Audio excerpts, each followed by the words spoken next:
Hello everyone, and welcome to the Dollar Club, where we get to trust God with $1 extra and see just how far that act of generosity can go. We'll be talking with some folks from an organization called COPS. They work closely, hand in hand in fact, with families who have lost a loved one in the line of duty. Check this out. 3 police officers have been confirmed dead. 2 deputies shot while on duty also on Friday. Tonight, 2 Florida deputies dead after a shooter walks up to a Chinese restaurant and shoots them through a window. They gave their lives so that we can all be safe. I don't know if I have the words to explain it, but there's just something different when it's in the line of duty, law enforcement death. And it just seems to have that lingering impact. My husband, Matthew Baxter, was killed August 18th, 2017. Losing someone in the line of duty is very hard. It's very challenging.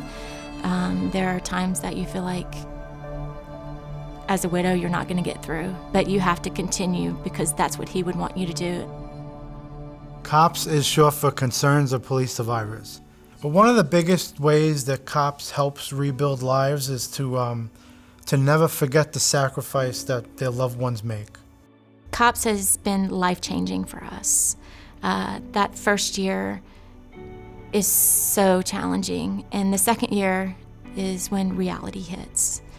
COPS reached out to me immediately, and I got tips on how to cope and how to handle certain things that were going to happen in the future. My first event for COPS was COPS Kids Camp. All the volunteers and workers there are amazing. You can talk about your dads because everyone else has lost their dads there.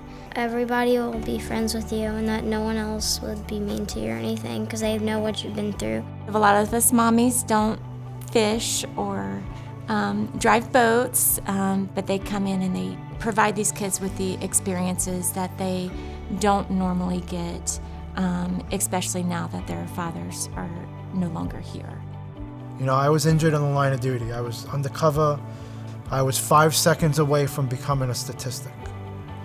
And when I really reflect upon that, and then I see the work that cops do and think that potentially my family could have been a survivor because of the work that I did, that motivates me to do all I can to help the survivors that I do come in contact with.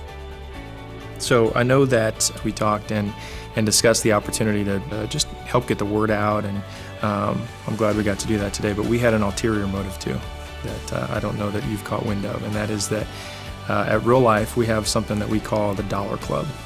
And what we do is every so often we ask the congregation across all of our campuses to consider if they'd give just $1 more, and I believe God brought you and the COPS organization across our path, and so we're still going to make that video, but we also want to share this.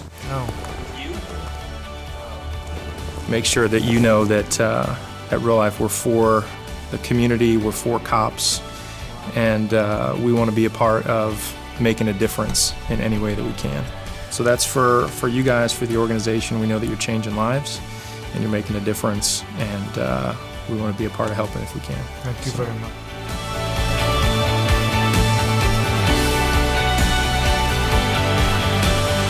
If you'd like to know more about COPS and everything that they're doing, just check out the website on the bottom of the screen, and we'll see you next time on The Dollar Club.